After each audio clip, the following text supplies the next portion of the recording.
कुछ मैसेजेस आए हैं, उनके मैं रिप्लाई कर रहा हूँ। Thank you sir, you told me the best way to learn English. I write in English also but I am not consistent. सारा खेल ही कंसिस्टेंसी का है।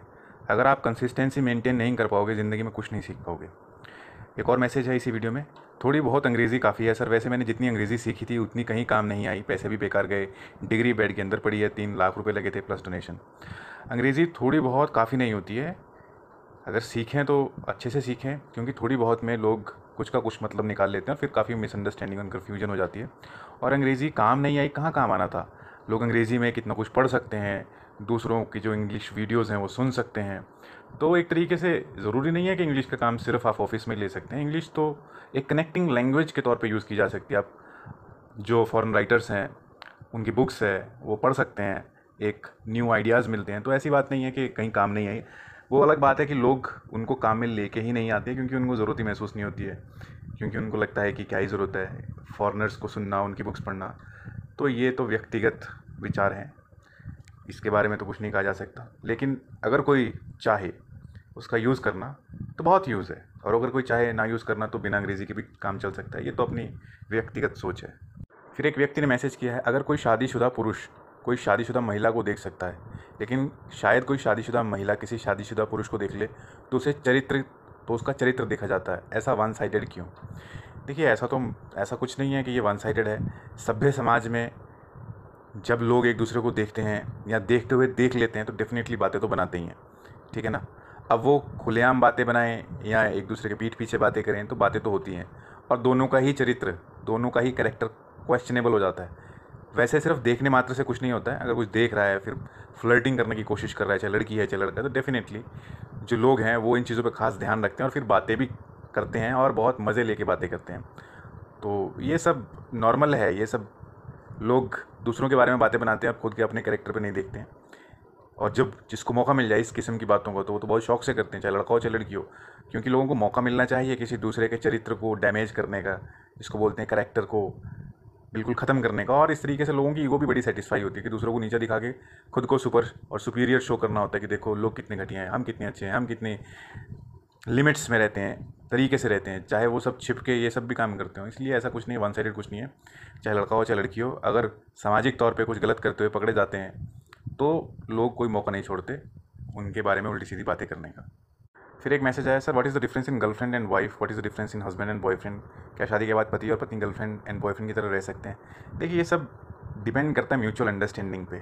लोग आपस में कितना एक दूसरे को समझते हैं, कितनी उनके पे इंटेग्रिटी है, कितना वो केयरिंग है, कितने ईमानदार हैं, कितने समझदार हैं। तो इस चीज़ पे डिपेंड करता है। गर्लफ्रेंड और बॉयफ्रेंड बिल्कुल रह सकते हैं पति पत्नी शादी के बाद, लेकिन समझदारी के ऊपर निर्भर करता है। और जो आपने कहा गर्लफ्रेंड और वाइफ में क्या फ़र्क होता है हस्बैंड और बॉयफ्रेंड में, तो जो गर्लफ्रेंड और बॉयफ्रेंड होते हैं वो बस मौज मस्ती के होते हैं, लेकिन हस्बैंड एंड वाइफ ये रिस्पॉन्सिबिलिटी का रिश्ता होता है।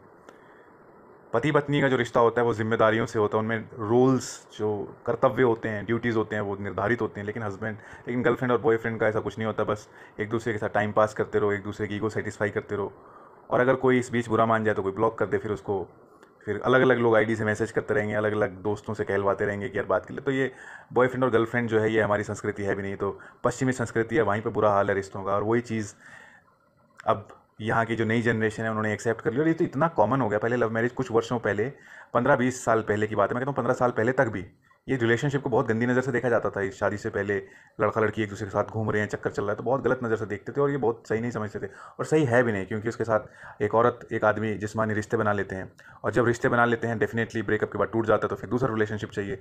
तो इससे क्या होता है कि एक्स्ट्रा मैरिटल रिलेशनशिप को एनकरेजमेंट मिलती है, क्योंकि जब लॉयल्टी खतरे में आ जाती है, जब लड़के या लड़की को चस्का लग जाता है किसी गैर मर्द औरत के साथ, तो बहुत आप एक्सपेक्ट नहीं कर सकते कि शादी के बाद वो औरत एक आदमी के साथ लॉयल्टी भरा जीवन जिएगी, क्योंकि वो पहले से ही काफ़ी मर्दों को देख चुकी होती है, आजमा चुकी होती है। औरत बहुत मर्दों को आजमा चुकी होती है और मर्द भी बहुत औरतों को आजमा चुके होते हैं। तो फिर शादी के बाद वो एक के साथ टिक जाएँ, ये बहुत कम ही होता है। इसलिए संभावना यही है कि एक दूसरे को चीट करें। और ये गर्लफ्रेंड और बॉयफ्रेंड का रिलेशनशिप जो होता है ये सिर्फ लस्ट होती है, सिर्फ अट्रैक्शन होता है, फिजिकल अट्रैक्शन, इसमें कुछ गहराई नहीं होती है। लेकिन पति पत्नी का रिश्ता होता है वो सिर्फ आकर्षण नहीं होता, उसमें सच्चा प्यार हो सकता है, उसमें गहराई होती है, उसमें केयर होती है, उसमें अपनापन होता है। तो ये है।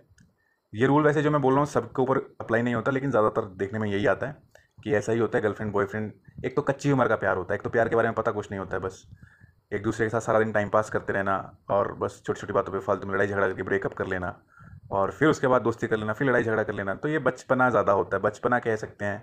फिजिकल लस्टफुल होता है, लड़कियों में पूरी लस्ट होती है, लड़का भी पूरा लस्टफुल होता है, वो एज ऐसी होती है। तो वो आकर्षण होता है जिसको लोग प्यार का नाम दे देते हैं। लेकिन इन चीज़ों से बचना ही चाहिए, क्योंकि ये सब करियर डैमेज करने के लिए सफिशिएंट है। जो लोग रिलेशनशिप में चले जाते हैं वो करियर डैमेज कर लेते हैं, और बहुत पॉसिबिलिटी है कि वो अपनी आने वाली रिलेशनशिप्स भी डैमेज कर लेते हैं, क्योंकि उनके एक्सपीरियंसेस अगर ख़राब हो जाएँ तो फिर वो आगे की उनकी मैरिड लाइफ को भी डिस्टर्ब करते हैं। और बचना ही चाहिए, क्योंकि ये सिर्फ टाइम वेस्ट ही है, इससे ज़्यादा कुछ नहीं होता है।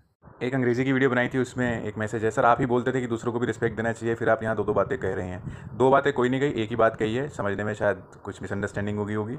मैंने यही बात की है कि अगर आप किसी से प्यार करते हैं, कोई भी किसी से प्यार करता है, तो प्यार की ही भाषा बोलनी चाहिए, और कोशिश यही करनी चाहिए कि गुस्सा ना करें, क्योंकि लोग प्यार के अहंकार में बड़ा गुस्सा दिखाते हैं, तो वो नहीं करना चाहिए। दो बात कोई नहीं कही गई, एक ही बात कही है कि प्यार किया है तो प्यार से ही बात करनी चाहिए, लड़ाई झगड़ा नहीं करना चाहिए। और इसी वीडियो में आपने कुछ और मैसेजेस किए हैं। सर मैंने एक चीज़ नोटिस किया है कि अगर मैं कहूँ कि मेरी भी कभी कभी गलती होती है और माँ बाप की भी कभी कभी, तो लोगों को फिर ये लगता है कि मैं सिर्फ माँ बाप की बोलती हूँ और जिसका ज़्यादा है, इसलिए माँ बाप की बोलनी पड़ती है, और मुझे भी कोई अच्छा नहीं लगता, मतलब वो सिर्फ मेरी बुराई को याद रखते हैं। और ये अक्सर वो लोग होते हैं जो खुद प्रैक्टिकल होते हैं, इसलिए मेरे इमोशंस को समझ नहीं पाते। ऐसा कुछ नहीं है कि जो लड़का या जो लोग हैं प्रैक्टिकल है वो इमोशंस को समझ नहीं पाते। इनफैक्ट जो प्रैक्टिकल लोग होते हैं वो इमोशंस को और बहुत गहराई से समझते हैं, और वो वास्तविकता को भी समझते हैं। लेकिन जो इमोशनल होते हैं वो ना तो इमोशंस को समझ पाते हैं और ना ही प्रैक्टिकल को। तो इस बात से मैं अग्री नहीं कर सकता, क्योंकि मैं जानता हूँ इस बात को अच्छे से कि जो लोग प्रैक्टिकल होते हैं वो इमोशंस की भी अच्छी समझ रखते हैं और प्रैक्टिकल की भी। और मेच्योरिटी से आती हैं ये चीज़ें, एक्सपीरियंस से आती हैं। और मुझे ये नहीं समझ में आ रहा कि आपको ये सब लोगों को बताने की ज़रूरत ही क्या है। जो लोग जिनके साथ हमारी अंडरस्टैंडिंग मैच ही नहीं होती है, तो क्यों उनको बताना है। जो हमको समझते ही नहीं है, समझना ही नहीं चाहते हैं, तो क्यों हमको उनसे अपनी इमोशंस फीलिंग्स शेयर करनी है। ऐसे लोगों से फीलिंग्स शेयर नहीं करनी चाहिए जो हमारी फीलिंग्स को समझना ही नहीं चाहते। इनफैक्ट वो हमको इमोशनली डैमेज करने की कोशिश करते हैं या हमको बेइज्जत करते हैं अननेसेसरली। फिर एक और मैसेज है, अच्छाई भी बताती हूँ मैं, सबकी दोनों बातें बताती हूँ, लोगों को सिर्फ बुरा ही याद रहता है। दिनचर्या बता दो तो अब जो घर में हो रहा है वही तो बताऊंगी, अभी इस बात पर मम्मी चिल्ला रही है, भड़क रही है। अब मुझे नहीं मालूम कि आप किन लोगों से क्या बात करती हो, तो ये तो आधी अधूरी बातें हैं, इसके बारे में तो मैं कुछ नहीं कह सकता। बस मैं यही कहूँगा कि अगर नहीं विचार मिलते तो क्यों ज़बरदस्ती की दोस्ती करनी है। ऐसी दोस्ती का कोई फ़ायदा नहीं है जहाँ पे ज़बरदस्ती हमें दूसरे को सब कुछ बताना है लेकिन दूसरा को समझना नहीं चाहता। इनफैक्ट वो फालतू में इरिटेट करने की कोशिश करता है। तो जहाँ विचार नहीं मिलते, अंडरस्टैंडिंग नहीं मिलती, वहाँ ज़बरदस्ती दोस्ती नहीं करनी चाहिए। फिर एक वीडियो पे मैसेजेस आए हैं, सर ये हिंदी में ट्रांसलेट क्यों किया। ये इसलिए क्योंकि मुझे लगता है कि ये टॉपिक बड़ा इंपॉर्टेंट है और लोग गलतियाँ करते हैं, इसलिए मैं चाहता था कि ज़्यादा से ज़्यादा लोग इस चीज़ को समझें कि अगर आप रिलेशनशिप में हैं और किसी को प्यार करते हैं तो ये आपको राइट नहीं देता है लड़ाई झगड़ा करने का। अगर लड़ाई झगड़ा करोगे तो लोग सब कुछ भूल जाएंगे आपने उनके लिए क्या किया, क्योंकि लोगों की याददाश्त बड़ी कमज़ोर होती है। फिर तुमने मैसेज किया कि बॉस की गालियाँ सुन लेता है तो पत्नी की गालियाँ क्यों नहीं सुनता। बॉस की गालियाँ वो इसलिए सुनता है क्योंकि वो बॉस पे डिपेंडेंट है, बॉस उसको काम से निकाल सकता है। और पत्नी की गालियाँ वो इसलिए नहीं सुनता है क्योंकि पत्नी उस पर डिपेंडेंट है, उसको पत्नी की ज़रूरत नहीं है। पत्नी को पति की ज़्यादा ज़रूरत है क्योंकि पति कमाता है। अगर पत्नी कमा कर लाती और पत्नी डिपेंडेंट नहीं होती फाइनेंशियली तो वो नहीं सुनती, और पति पत्नी पे इमोशनली फाइनेंशियली डिपेंड होता तो फिर पति सुनता। बस ऐसे ही चलता है, जो स्ट्रांग है वो कमज़ोर को दबाता है, यही चलता है, यही होता है। बहुत कम लोग होते हैं जो स्ट्रांग होते हैं लेकिन कमज़ोर को नहीं दबाते। उनकी जो नंबर्स हैं वो रेयर हैं, बहुत कम मात्रा में ऐसे लोग मिलते हैं। ज़्यादातर लोग तो जो दबता है उसको दबाते हैं, जो डरता है उसको डराते हैं। फिर एक मैसेज है, सर अगर हमारे किसी एक इंसान से कुछ मनमुटाव हो गया है तो वो किसी एक तरीके की धारणा बना लेता है, फिर हम उसको दर्द बताएं तो वो हमें ही गलत समझता है और दूसरे लोगों को सही। उसे लगता है जैसे हम उसके साथ है वैसे दूसरों के साथ हैं, और अपनी सोच को ही सही समझता है। उसे ओवर कॉन्फिडेंस हो जाता है कि अब तो मैं तुम्हें जान गया हूँ, और जब तक लड़ाई नहीं थी उससे पहले वो निष्पक्ष होकर सोचता था। अब मुझे नहीं पता कि ये कौन आदमी है। क्या ये वही व्यक्ति है जिसके बारे में तुम ये सवाल कर रही थी कि सर क्या मुझे इसकी कंप्लेंट करनी चाहिए क्योंकि इसने मेरे पेरेंट्स को रुलाया है। तो अगर ये वही व्यक्ति है तो क्यों इसके साथ इतनी दोस्ती फिर से बढ़ाई जा रही है। अगर ये कोई और व्यक्ति है तो अगर वो तुमको लगता है कि नहीं कुछ म्यूचुअल अंडरस्टैंडिंग हो रही है तो क्यों क्यों किसी से इतनी नज़दीकियाँ बढ़ानी है। सिंपल सी बात है, क्योंकि जहाँ हमारे विचार ही नहीं मिलते हैं, सोच ही नहीं मिलती है, इंटरेस्ट ही नहीं मिलते हैं, तो ठीक है कोई ज़रूरत नहीं है। क्योंकि हम ज़बरदस्ती किसी को ना तो समझदार बना सकते हैं, ना ही कोई हमारी बातों को ज़बरदस्ती समझ सकता है, क्योंकि हमारा लेवल ऑफ अंडरस्टैंडिंग डिफरेंट है। तो जहाँ पे लड़ाई झगड़ा ज़्यादा हो, मिसअंडरस्टैंडिंग ज़्यादा हो, तो वहाँ पे दूरी बना लेने में ही समझदारी होती है, क्योंकि इससे अपना भी टाइम बचता है, दूसरे का भी टाइम बचता है, और इमोशंस भी बचते हैं, क्योंकि हम दूसरों को समझाते हैं, दूसरा समझना ही नहीं चाहता, लड़ाई झगड़ा करता रहेगा, तो वो इरिटेशन स्ट्रेस का कारण बनता है और उससे हमारा फोकस डिस्टर्ब होता है और हम किसी भी काम पर फोकस नहीं कर पाते। तो इसलिए अगर हमको लगता है कि कोई व्यक्ति अपने आप को सही समझता है, वो कुछ क्लैरिफाई ही नहीं करता, वो कुछ जानना सुनना समझना ही नहीं चाहता, ना ही किसी हमारे सवाल का जवाब देता है, तो इसका मतलब क्लियर है कि वो अपनी ही ईगो में सेटिस्फाइड है और उसको जो लगता है वो सही है। लेकिन अगर वो व्यक्ति सवाल जवाब करता है, समझना चाहता है, तो फिर ये नहीं कहा जा सकता कि वो अपनी ईगो में सेटिस्फाइड है। लेकिन जो अपनी ईगो में सेटिस्फाइड है वो सवाल जवाब नहीं करता है, उसको लगता है जो मैंने सोच लिया समझ लिया वही फाइनल है। तो ऐसे व्यक्ति के साथ क्यों ही रहना है, ऐसे नार्सिस्टिक रिलेशनशिप्स में क्यों ही रहना है, ऐसी नार्सिस्टिक फ्रेंडशिप में भी क्यों रहना है, क्योंकि ये भी एक नार्सिज्म का एक रूल है कि जो व्यक्ति ये सोच ले कि जो मुझे समझ में आया वही सही है और मुझे कुछ क्लेरिफाई नहीं करना, तो ये एक नार्सिस्ट व्यक्ति की पहचान है। उसको लगता है कि दूसरे को कुछ नहीं पता, जो पता मेरे को भी पता और मुझे कुछ क्लियर भी नहीं करना। तो ये क्लियर ना करने वाली आदत बड़ी खतरनाक होती है। तो ये कुछ सवाल थे जिनके मैंने सवालों के जवाब देने की कोशिश की है, क्योंकि ये सवाल मेरे को ऐसे लगे कि इनके ऊपर कुछ ज़्यादा मेरे पास था नहीं बात करने के लिए। तो मुझे लगा कि जब ज़्यादा कुछ है नहीं तो फालतू में लंबी लंबी वीडियोस बनाने का कोई पॉइंट नहीं है, दूसरों का टाइम भी कीमती होता है, वो वेस्ट नहीं करना चाहिए। इसलिए मैंने कम शब्दों में आपके सवालों के जवाब देने की कोशिश की है। फिर भी कोई क्वेश्चन या कन्फ्यूजन रह जाए, अगर आप पूछना चाहें तो पूछ सकते हैं कमेंट सेक्शन में, कोई दिक्कत नहीं है। Thank you.